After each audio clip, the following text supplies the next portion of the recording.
This is Aputure's new 300x, which is essentially a bicolor version of the 300D Mark II, and today I'm going to tell you 3 things about it that I find interesting. Let's get undone.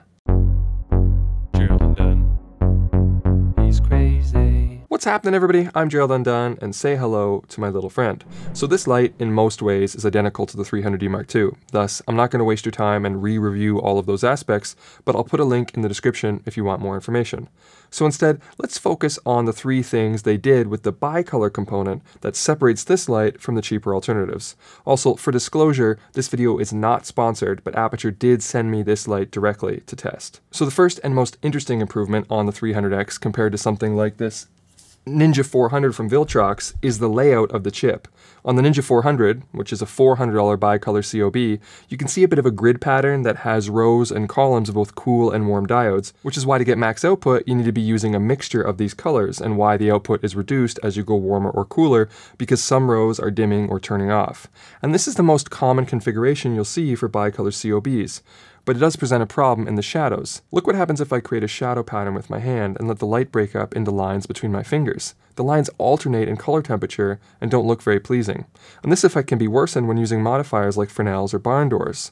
So what Aputure did to reduce this issue and to keep their light working with their modifiers is to break up that grid pattern with this seemingly randomized collection of intermixed diodes capped off by this disseminating front element, which allows the 300x to completely eliminate those alternating warm and cool lines seen on the cheaper lights.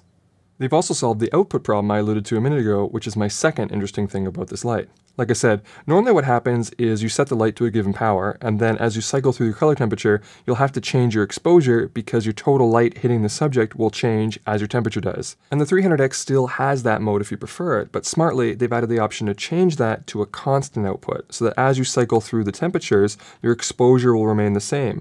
And it's little touches like this that make a huge difference when it comes to actually using a product on a shoot and saving valuable time. It also maintains the integrity of both the color temperature and accuracy as you dim from 100% down to 1% with no flicker at any shutter speed or frame rate.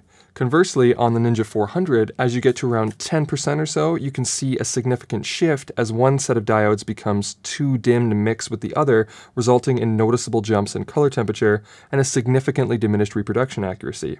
And when it comes to color accuracy, you're not actually giving anything up going from the 300D Mark II to the bicolor version. In fact, thanks to some testing from Curtis Judd, we can see that the 300X beats or keeps up with the 300D Mark II for accuracy when set to daylight temperatures and jumps way ahead when switching to tungsten. The only thing you're losing is some output. But here's interesting part number 3. If you gel your 300D Mark II to get it to tungsten and match the versatility and color quality of the 300X, you actually lose a surprisingly similar amount of output to what the 300X gives up naturally. Curtis and I remotely conducted a test to see if it was better to get the 300X or to gel a 300D Mark II, and I'll let him tell you what we discovered. Gerald, thanks for the question. It is a similar question that I got on my Aputure 300x review as well, and that is, couldn't I just buy a C300D Mark II, put a CTO gel on it, and essentially have a 300x? And in fact, that's what we did here. We put, this is a Roscoe 3407 CTO gel. We put that on the 300D Mark II. We took a measurement with our Seikonic C800 spectrometer, and these are the readings we got. In the first column here, you'll see we have the 300X set to 3200 Kelvin. In the second column, we have the 300D Mark II with that Roscoe 3407 CTO gel. And in the farthest right column, we have the Aputure C300D Mark II just natively with no gel. So here's the story that we found. Number one, in terms of color temperature, it actually dropped it down to 2600. And that is significantly warmer than what we think of traditionally as tungsten. So that's one potential issue. Now, there are different CTO gels out there you can get, but this is the one we happen to have on hand. There may be some that are not quite as extreme.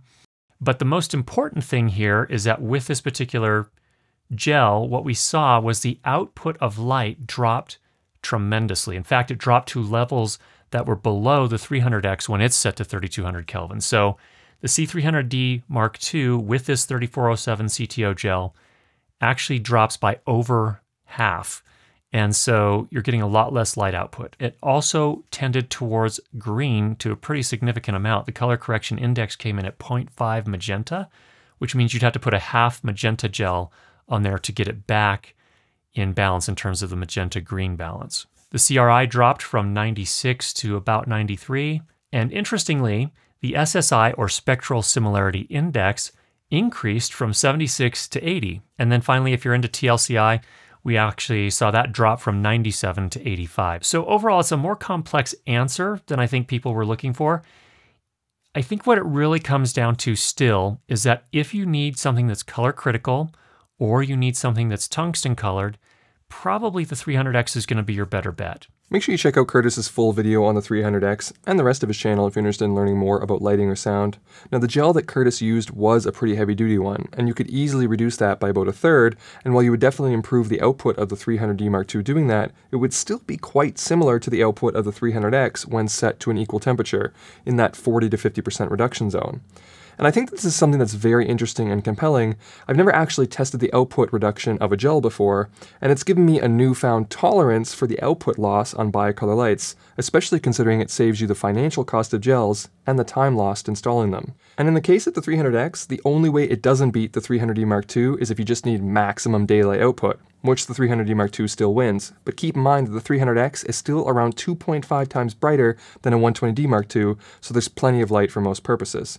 And you also get improved color accuracy and the convenience of changing your color temperature with a remote control or phone app without the need for gels and without needing to change your exposure, thanks to Aputure's new constant output. And the fact that this light comes in at the same regular price as the 300D Mark II earns it a strong recommendation from me and the title of best bicolor light I've ever tested.